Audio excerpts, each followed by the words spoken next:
So thank you so much. As I've said, my name is Adam Stewart. Um, a little bit about myself. I'm an international public speaker. As of last year, I went to Nigeria and we did a crusade there for young people, and old people. I'm a youth minister and a leader at my church. I'm a son to my mother, Christine, who's on right now. So thank you so much, Mum, for always coming on to support. To be honest, I don't think there's a talk that my mum's actually missed. Mum and my sister are always I've got some big supporters. I've got some amazing family. But I'm one of four. So I've got three older sisters. I'm the youngest boy on my mum's side. And I call myself a change agent. I'm someone that is really passionate about young people, someone that's really passionate about my generation and wanting to see my generation not only thriving in the four walls of church, but thriving in their industry in their respective places. But we can't thrive until we got a healed heart and until we got a healed mind. So I've come on to talk to you guys about today is literally how can we as young men, how can we as Black Gen Z really tackle this thing we call mental health? How can we actually overcome our obstacles? So my talk today is just simply about men say no more. And what are we saying no more to? We're saying no more to the traumas that, whether that was our parents that left us with, we're saying no more to no longer setting unhealthy boundaries. We're saying no more to yeah, we're saying no more to traumas. We're saying no more to being abused and no longer healing. We're saying no more to no longer taking accountability of our actions and putting the blame on other people. And I understand it's okay to reflect and project on people, but one thing I've learned when it comes to, especially in leadership, I found is that we have a lot of people leading and bleeding. We've got a lot of people that are wounded, and because they haven't actually healed their hearts, now we're going on to platforms and now we're going on to podcasts, and that's on a daily basis. I'm seeing young people going onto podcasts, and rather than talking from a place of wholeness and from a place of healing, we're now going onto a podcast and almost projectile vomiting our emotions, our wounds, our cuts onto our audience. And now we're putting wrong ideologies in their mind because it's not from a place of, oh, I've come and I've overcome it. We're coming and we're talking from a place of, I'm still going through it, and this is my opinion, and now we've made our opinions facts. So I've come to literally say no more to mental health, say no more to young people who are constantly battling mental health, and we're no longer talking about those things because it's been a taboo for way too long. So that's just my little introduction. A little bit about myself. I love all things personal development, reading, going on holiday, traveling, meeting new people, and most importantly, God. Um, and yeah, I just want to just share a little bit about my mental health journey and where just a bit about my life. So I grew up, as I said, I'm a child of four. My mom, she had three amazing daughters, and I'm the youngest boy. And I grew up in an area called Crystal Palace, in an estate, in a council estate. And it was good growing up. I would say my childhood was a bit of both. But one thing I do remember is if I rewind all the way back to 2010, and for a lot of people, 2010 was an amazing year. You know, we had the South Africa World Cup, so that was everybody just really getting behind them. It was their first time being in such an amazing a competition. But 2010 was the year that I was first introduced to something called fear. It was the first time I got introduced to anxiety. It was the first time I was introduced to the concept of mental health, and I didn't yet know it.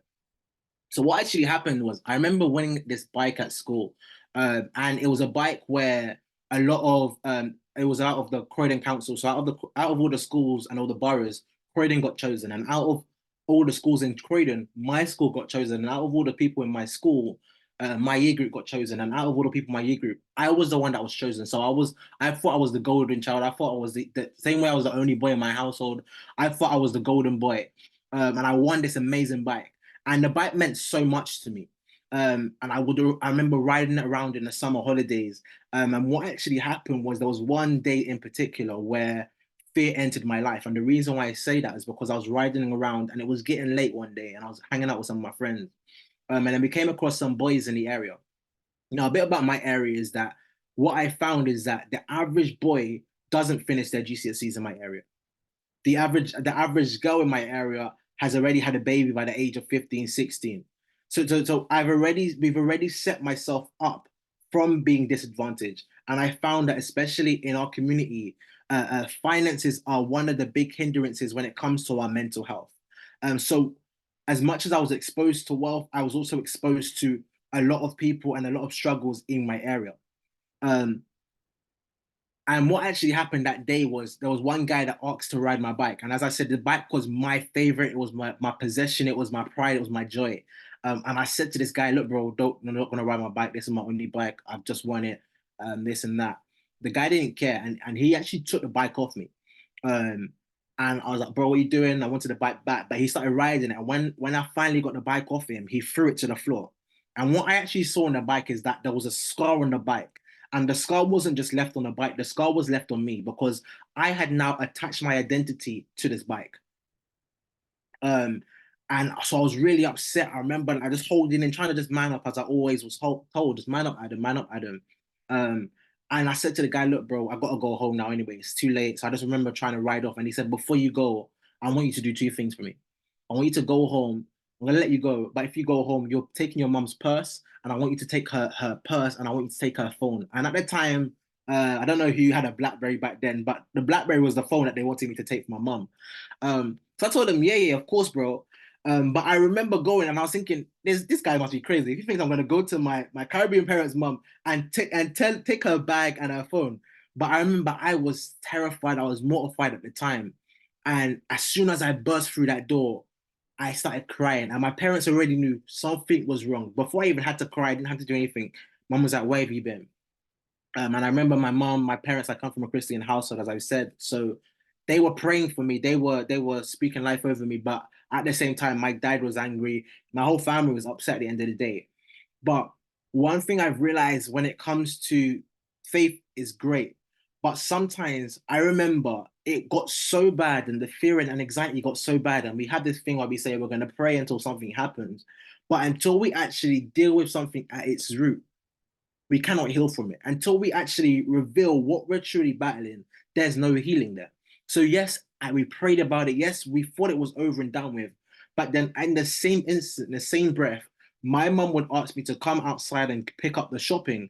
And I would remember this was like 4 or 5 years after. This was by the age of 8, by the way. So by the age of 12, 13, I remember mum calling and saying, Adam, come and pick the shopping up. And I would run outside, get the shopping from her car, and run back in because I was still that afraid 8-year-old little boy. And it would go on for time and time and time. And I remember having that fear for so many years. And then when I would go into my house and back to normal again, or when I would go to my school in Croydon, is back to normal again. But as soon as I got back to my current environment where it was meant to be where I was safe, it was meant to be where I grew up and found my identity, I didn't really have that place where I could talk and hang out with friends because I was so afraid it ruined relationships around where I lived and it ruined my inner identity. Um, and that's just a little bit about me and where mental health was first introduced to me. Um, and then if I look back, I'm gonna bring it back to now last year. I thought I had dealt with a lot of things, but there was still aspects that I hadn't yet dealt with. And one of them was where I had to understand who am I when nothing else is there? Who am I when nothing else is there? And what I mean by that is that I built up a marketing agency that was doing well, somewhat well financially. I thought I was the big ogre. And I realized, look, Adam, okay, great. When this is all taken away from you, who are you? And I started to build my whole character, my whole persona around seeking affirmation around, okay, Adam's the CEO, Adam's the marketing guy, Adam's the church leader, Adam's this. And I would put all these titles on me. And when these things got stripped away, I didn't know who I was. And that's what we have. We have a lot of young people we put on all these our burdens and our baggages and our titles and our accolades on us where we're award-winning speakers or we're doing well on social media. And what I've seen is that we put so many highlight reels and portray as this is what's happening in our life from a Monday to Sunday, when in actual fact, I didn't even know who I truly was. I didn't even know who I truly was outside of what I do. Because when you ask a normal human being, who are they? We introduce ourselves by our titles, we introduce ourselves by what it is that we're doing, rather than who are we at the core? What do we love? What are we passionate about? What do we want to see a change in, as opposed to your accolades. So yeah, let's go into it. So mental health within Black men. The suicide rates among young Black men and youth has actually risen faster than any other race, any other ethnic group in the past 2 decades, with suicide rates increasing by over 60%. We hear early adolescent Black youths are 2 times more likely to die by suicide as compared to their white counterparts. There's an epidemic around young Black men when it comes to suicide. When the fourth leading cause of death amongst 15 to 29-year-olds is suicide. That's crazy. The fourth thing. So you got things where you can think of, such as cancer or liver disease or all these other things, and we have suicide being at the top for our young Black men. So young Black men don't think their life is worth more than the 29 years that they started at. They think that what they're currently dealing with is the be all and end all. We've got young Black men who, and these guys probably could have had, if they had a renewal of their mind, or if they had all these other charities that will put themselves in place on the front line and say, look, we're here for a call. We're here. It's okay to not be okay. But because young Black men didn't think it was okay not to be okay, they decided to cut their life short. 1 in 5 people actually have suicidal thoughts. So that means that at least 3 of us have had suicidal thoughts. I'm not going to ask us to put our hands up, but even me, I can say I've probably been one of them. Definitely. Okay. So mental health within young Black men. And what I've understood when it comes to mental health is that you cannot heal what you don't reveal. I'm going to say it again. You cannot heal what you do not reveal. And it goes back to what I was saying before, is that we have so many people bottling up how we're feeling on a continuous basis. We have mothers telling our sons to man up. We have society telling us, oh, even when it comes to sports, a Black man gets injured and he said, oh, bro, tough it up and come, you can carry on, not understanding that the same way a white man gets bruised is the same way a Black man gets bruised. We bleed the same blood.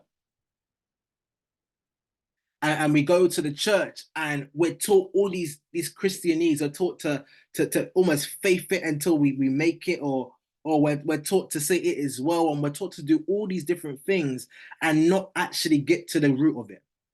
So yes, in fact, it says, I read a statistic where it said 90% admit to using religion as a coping mechanism as opposed to seeking medical help. We learn to cope rather than dealing with our stuff. So we're learning just to get by. We're told that it's okay just to, in fact, sister, just get by. I don't want you to do well. I just want you to cope with what you're dealing with. I don't want you to thrive. I just want you to cope with what you're dealing with. I don't want you to be okay. Just cope. Sister, just cope.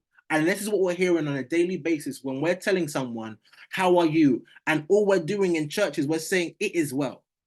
All we're doing when we're going into society is we're putting on a mask and we're putting on a facade. So we cannot heal. We cannot get to the root cause of anything until we first reveal it. And who are we revealing it to? For many of us, we're people of faith. So I'm not saying do not use religion as a coping mechanism. We love faith.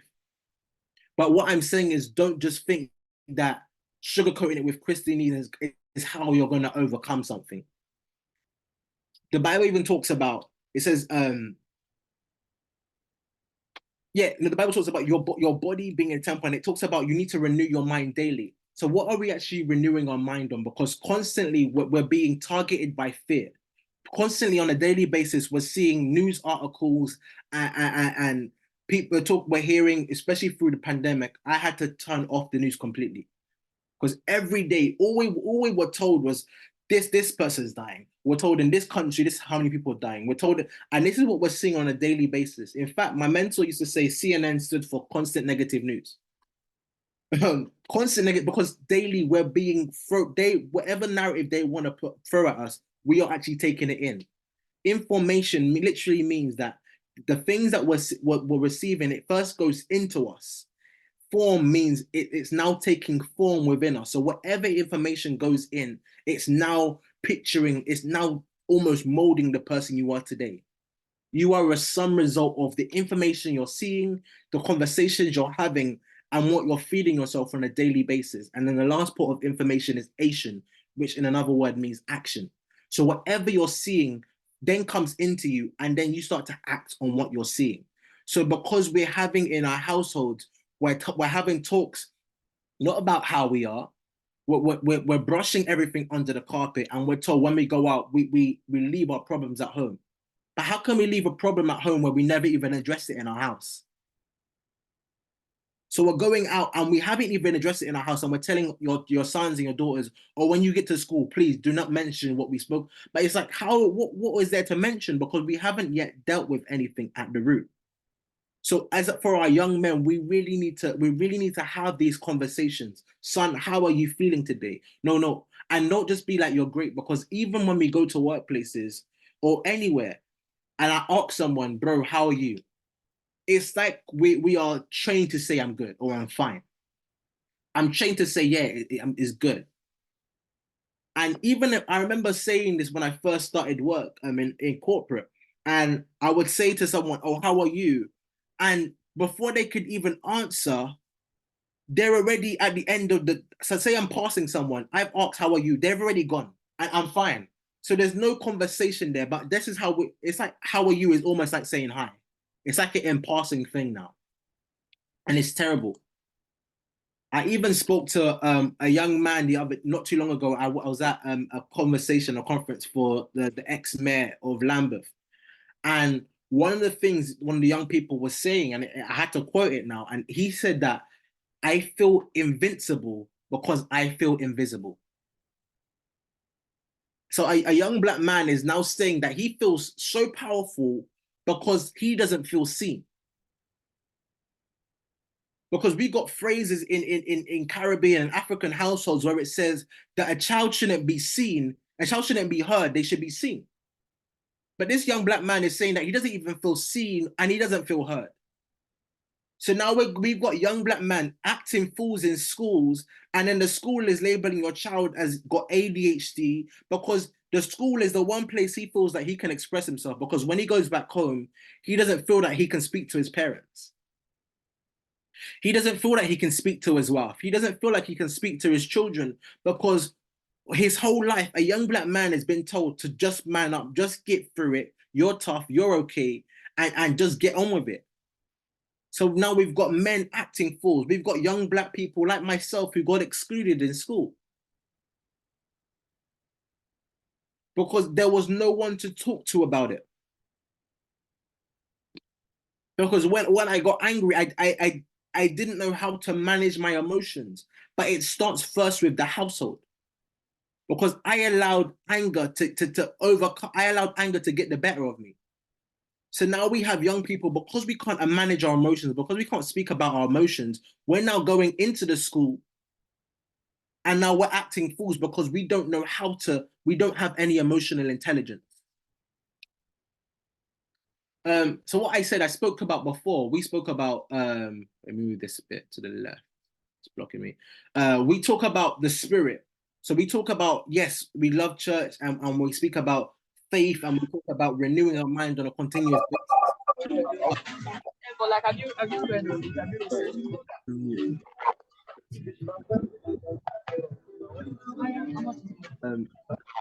We talk about, sorry, thank you. So we talk about the spirit, but what about your soul and body? We focus so much about, in fact, how many of us can name any of these brands? Just put it in the chat. Any brands that you can see here that resonate with you. Yeah. Yes, sir. Good. So yeah, we can see a lot.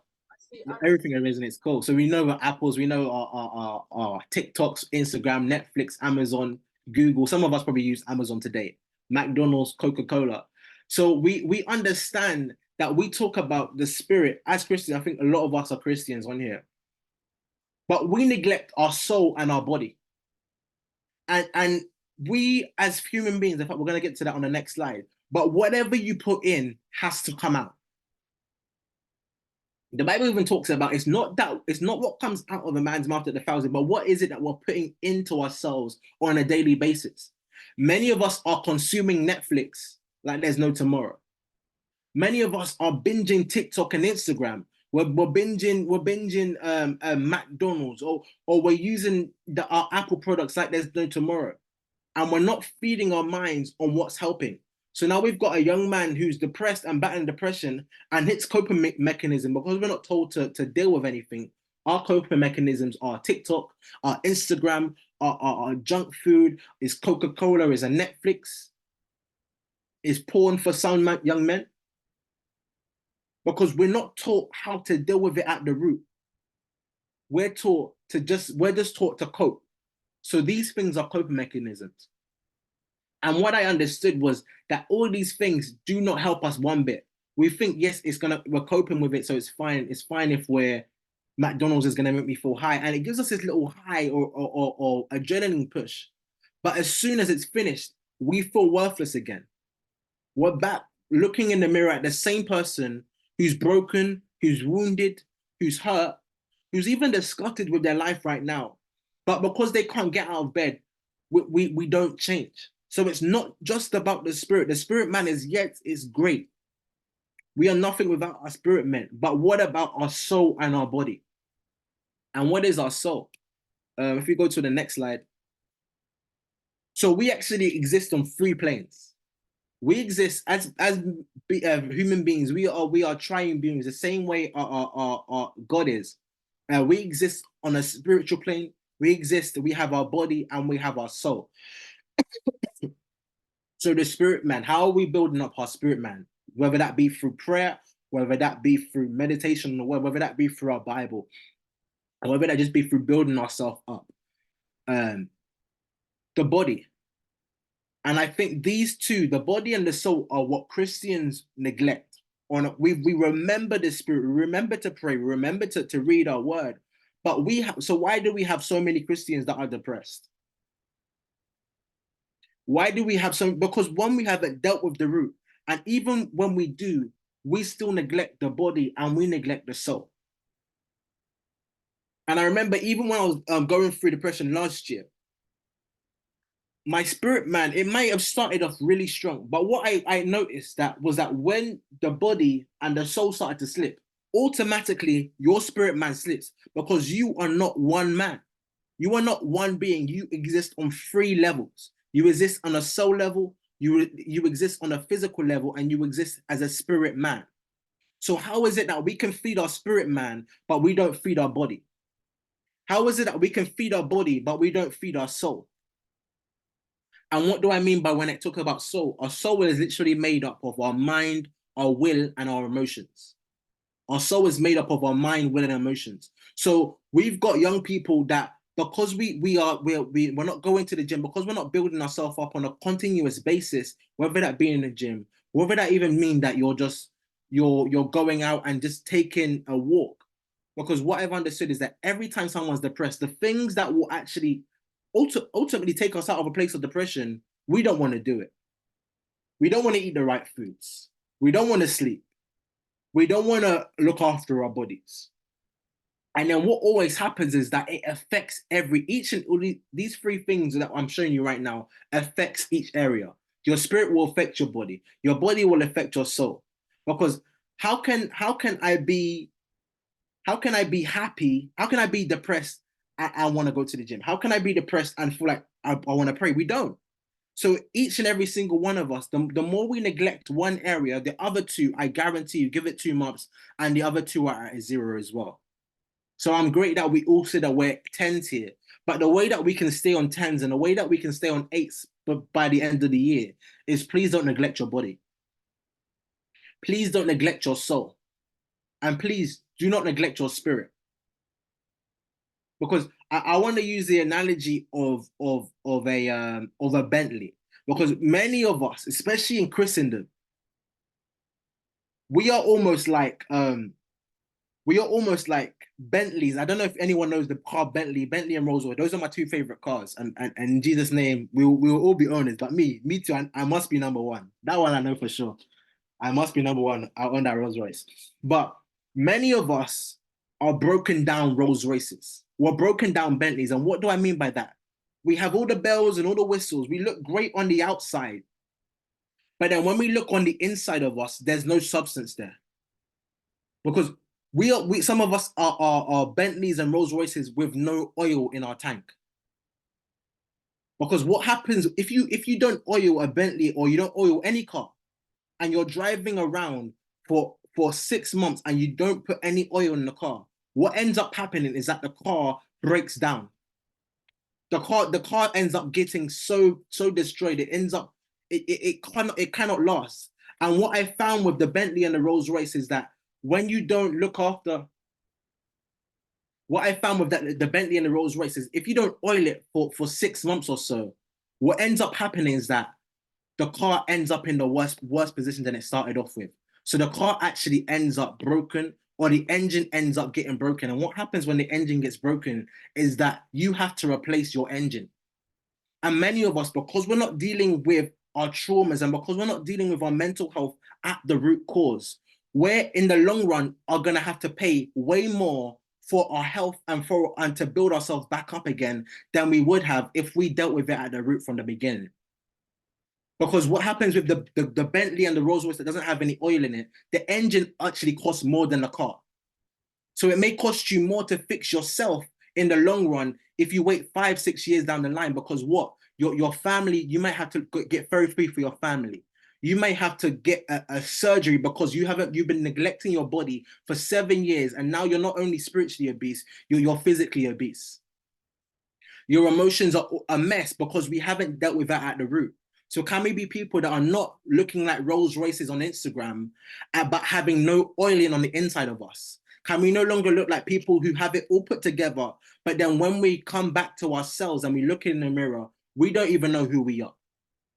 Because what ultimately happens is that when we don't deal with anything at the root, it has to reveal itself. We're seeing in 2024 that there's been exposures on all levels, whether that be in leadership, whether that be in the faith. People are being exposed on a daily basis. But it's because they didn't deal with something at the root cause. Whether it was they were abused as a child, so now they're abusing others when they were adult. Whether it was that they were molested, as whatever it was. But because we didn't deal with the thing at the root cause when we were younger, now when we're old, the world has to see it. Because the Bible says whatever we do in the dark has to get revealed. It has to come to the light.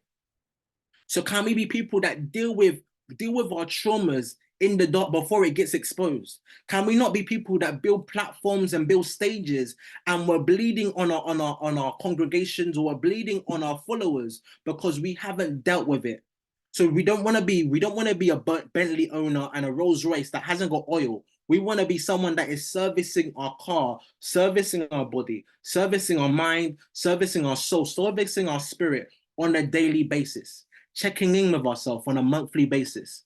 Because the same way our car needs to be fueled, the same way you need to be fueled as a man. So, who's familiar with any of these phrases? You guys feel free to unmute yourself. Very familiar. I don't know if you're familiar with any of them. The first one is what goes in the house stays in the house. Yeah. And then when we go to church and we're asking our brethren, it is well. It is well. And the third one, we say, I am blessed and highly favored. Amen. and the fourth one, we tell people we're gonna faith it until we make it. Yeah. And then the last one, we tell our sons to man up. So we have all these mantras. We're telling someone to faith it until we make it. We're telling someone that we're blessed and highly favored. We're telling our sons to man up.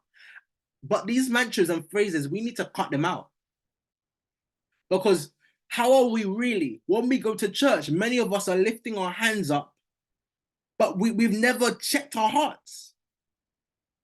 Some of us, we're lifting our hands up, yes, we're singing praises, but we haven't dealt with what is truly at the root cause.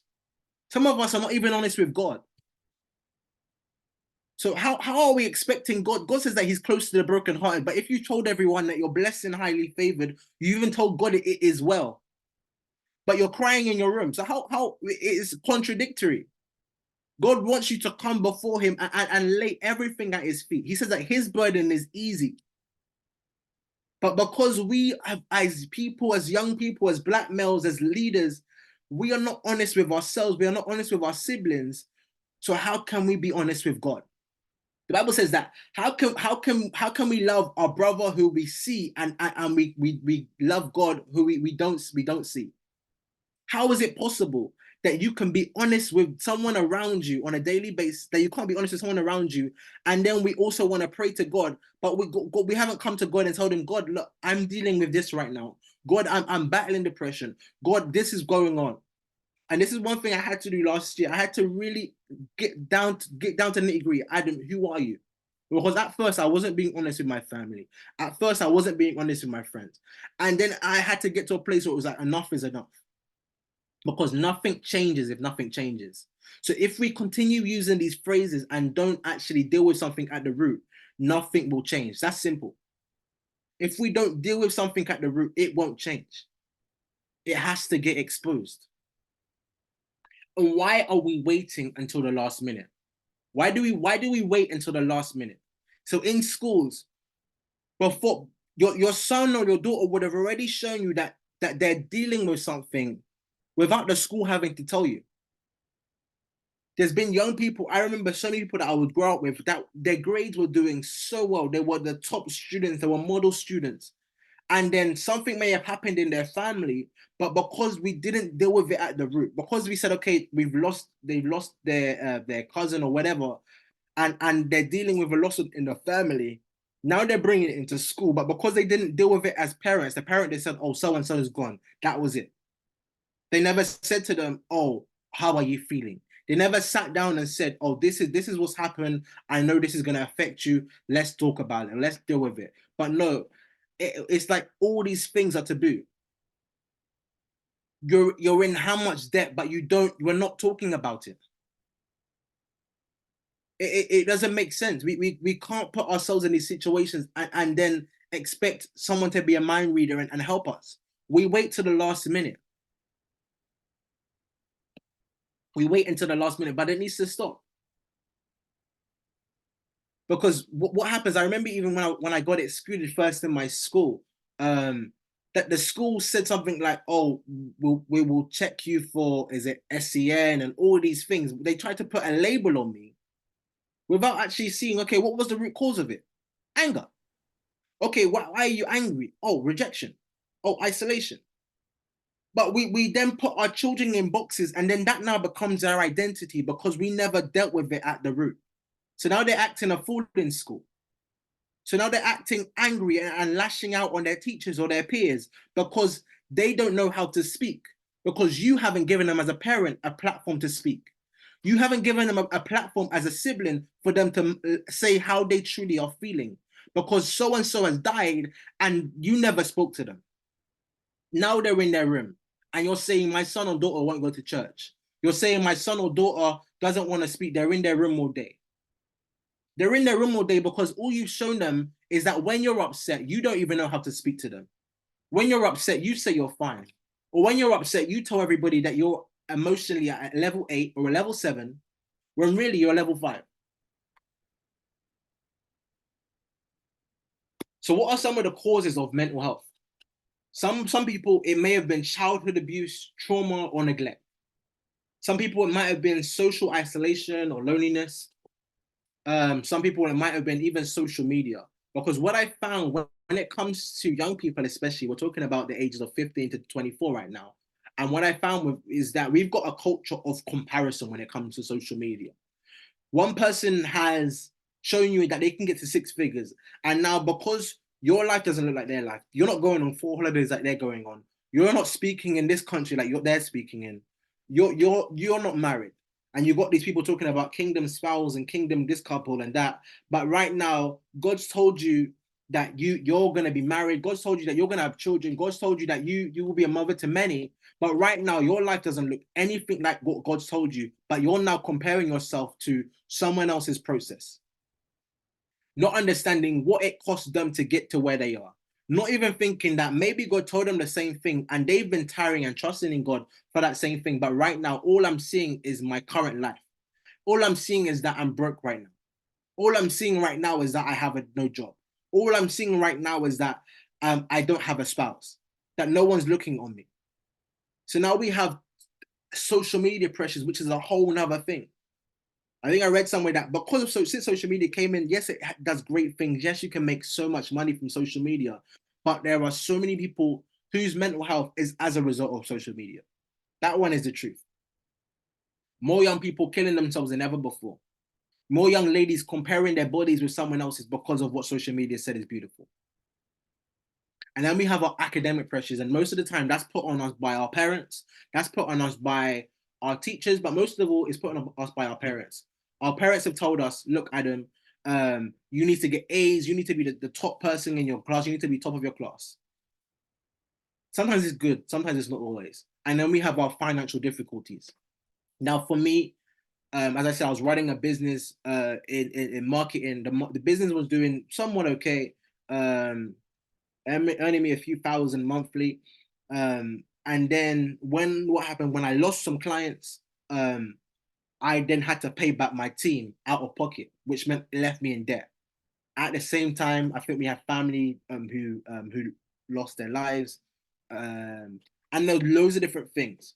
So now what I actually had to do is I had to strip back. But what actually happened was it was the financial difficulty that onset the other thing, and then we also have social disadvantages. Because as we said, we know that therapy for most people costs maybe £70 an hour. Now, in the Black community, if we're already disadvantaged and we're one of the lowest income earners, how in the world with someone with 5 children is now going to pay £70 an hour to deal with their mental health? So now we thank God for platforms like Renewal the Mind that are raising awareness. So, and then we're saying, okay, this is the help is here it is. But because one, we never had the conversations, and two, most of people cannot even afford to help their son who's in need until it gets terrible. We wait until the last minute, and then when the child needs all the help he can get, we're ready to fork out. But can we deal with things at the root? Can we get the child the help it needs? In fact, we might even not even need to seek medical help. You as a parent, are you qualified yourself to talk about these things? That are you able to have these conversations with your children? And then bereavement as lastly. And then the last one is, are we doing too much? Like honestly, have you put too much pressure on yourself? Are you doing too much? Are you the leader of this company? Are you the leader of a church? Are you the leader of your school? And you're putting on layer after layer, you're putting on title after title, you're putting on accolade after accolade, and not understanding that it's the very things that you're putting on your back is the things that are weighing you down. The very things that you're putting on yourself is the things that are weighing you down. So whether that be that, for instance, you're running a company, for instance, you're also a mom, you're also a church leader, you're also a mentor, and it's like you've got all these hats, and it sounds so great. Yay, I'm a mentor. Yay, I'm a pastor. Yay, I'm a leader. But the leader's bleeding. But on the outside, yay, I'm great. I'm the Bentley. Remember, I'm looking great on the outside, but on the inside, you need help. And because now you've put your identity in these titles, in these accolades, when someone now strips it away, or when Goals told you to put it down, you don't even know who you are. So now, if any of us are on the call and we're in that position, this is something that I had to do. Last year, God literally had to say, Adam, you're doing too much. You need to start setting boundaries for yourself, because someone would ask me, Adam, can you come here? Yes, I'm there. Adam, can you help out with this? Yes, I'm there. Adam, can you? And it was thing after thing. And on the outside, oh my days, Adam's doing so much. Adam is so active. Adam is so busy. And this will pump me up. But on the inside, I'm Adam that I still need help as well. Adam that's helping everybody else. Adam that's answering the call to everybody else. But Adam that also needs the same help that he's pouring into other people. Because you cannot pour from an empty cup. We hear it all the time, but it's so true. As leaders, you cannot feed your congregation from someone you haven't eaten from. So how is it that you're preaching a series when God probably has told you to sit down for a month, go on a retreat, where God's told you to sort out your mess first? And it's not a thing of, oh, you sort yourself out and then come. I'm not saying that, but I'm saying is sometimes We are bleeding and we are leading. And because we haven't dealt with the heart, because we haven't dealt with our inner heart, now when our congregation does something that's triggered us because our husband has hurt us yesterday, we're now reflecting on our congregation rather than having a conversation with our spouse or having a conversation with our parents. So God had to literally say, Adam, what are you going to put down in this season? So last year, April, I had to put down the marketing agency. I had to put down, I didn't preach anything. I didn't do any sermons or anything like that. God said, who are you with nothing? Who are you without the marketing agency? Who are you without mentoring any young person? Who are you without empowering someone? Who are you? And literally all I was doing was going to my workplace, coming back home, going to my workplace, coming back home, and going to church. That was it. Adam, stop doing everything else. Because if you don't understand who you are in this season, the same way, and you don't deal with what's currently hurting you right now, you're going to get put on a platform in 2024 and you're going to speak from a place of hurt rather from a place of healing and wholeness. So God had to literally strip me down and build me back up. So stop saying yes and actually put some boundaries in place. And lastly, how is mental health affecting your progress right now? Is it that it's damaging your relationships? Is it damaging some of your friendships? Because one thing I've understood is that sometimes when we're depressed, we don't want to talk to anyone. So it might be a season where you may feel like you're okay in one season and you're talking to your friends one day and then the next day you're cutting them off. The next day you're not answering calls and they don't even understand what's going on because you haven't spoken up. You haven't spoken out. Is it affecting your impact? As I said, if you're leading and bleeding, it's going to affect you in the long run. It's also affecting your career. I remember the story of one person who because of the mental health they would have joined the company and they weren't working for almost 12 months.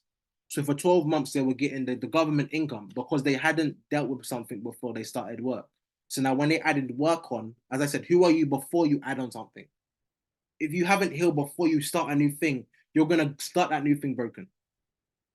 So who are you before you enter into this new season? We're in a new year right now. This is the perfect time to get the help you need.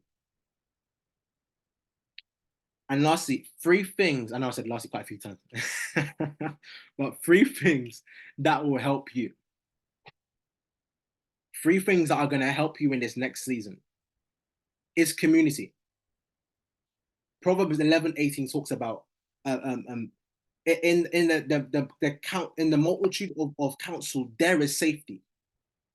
So there is safety in you actually being able to talk to your peers. There is safety in you being able to actually confess and say, look, to your leaders, this is what I'm currently dealing with. I actually need help. I need you to help me in this season. Because many of us, because we don't have the community and because what happens when we are depressed or when we're going through mental health, we isolate ourselves. And the worst place to be in when we're going through anything is isolation. Because now we're left with our own thoughts. And then that's when your inner man or the enemy or what you want to call it is now suggesting, go and end your life. Because now you have no accountability. Now you have no one to say, no, bro, you're worth more than enough. You're more than a conqueror, bro. I see you doing great things. I see you impacting the world. I see you impacting nations. I see you speaking on stages and empowering people and telling them who they are and who God's called them to be. Because the enemy is not going to tell you who you're called to be. He's going to tell you and remind you of all the things you've done. He's going to remind you that, oh, you lied to your girlfriend, or oh, you did this, or oh, the enemy is going to remind you of all your flaws. And what God begins to do, God is not a man who he should lie, and he will actually remind you of who he's called you to be. And now you're going to have a community of people that are not only telling you what you've done is okay and it can be forgiven. You've got a community of people that are reminding you of your purpose. You've got a community of people that are reminding you of what you're called to do. You've got a community of people that are building you up and not tearing you down. And then the second one is speaking up and being honest. As I said, you cannot heal wounds that are hidden. So who do you need to be honest with? Who do you need to tell that, look, right now I'm going through something? Who do you need to tell your husband? Do you need to tell your wife that right now life is hard? Life is life, as we say as young people. What are you currently dealing with? Do you need to speak to leaders? Do you need to speak to God and say, God, right now, I'm actually dealing with this thing right now, and I need to give this to you. God, I'm dealing with an addiction. God, I'm dealing, and be honest. Let's be honest in this season. And focus on all three planes. Do not neglect, please, I promise, I beg you, don't neglect your health in this season. Don't neglect your mind. Don't neglect your will. Don't neglect your emotions. Actually, on a scale of 10, how are we doing? And be honest with yourself. If you're feeling a 5, okay, how do we get to a 6? Because we're not going to go from a 5 to a 10. Let's be honest. So what am I going to do on a daily basis to become the person that I know God's called me to be? Let's focus on all three planes. Let's focus on our health. Let's focus on our physical health. Let's focus on our mental health in this season. Let's focus on our spirit, man. Are we reading the word? Are we encouraging ourselves? What are the things that we're consuming on a daily basis to help us grow into who we're called to be? And this is the 3 steps: community, speaking up, and focusing on all 3 planes. Because if we can deal with our community is going to build us up. If we can speak up and be honest, we're no longer going to be leading and bleeding, because we're healing our inner man. We're healing our wounds right now. And then lastly, we're focusing on all 3 planes. We're focusing on our health, we're focusing on our mental health, and we're focusing on our spirit, and we're focusing on our body. But with that being said, thank you so much. I really appreciate each and every single one of you for taking the time out of your night. And God bless you, Naomi. I really appreciate the opportunity. If you do want to connect with me, this is the barcode, scan it, and it will take you to my Instagram, my TikTok. But yeah, thank you so much. God bless you. I really appreciate this opportunity. Wow, my goodness. Can we just give a hand of a clap to Adam Stewart? Wow. Wow, wow, wow. That's all I can say. Like,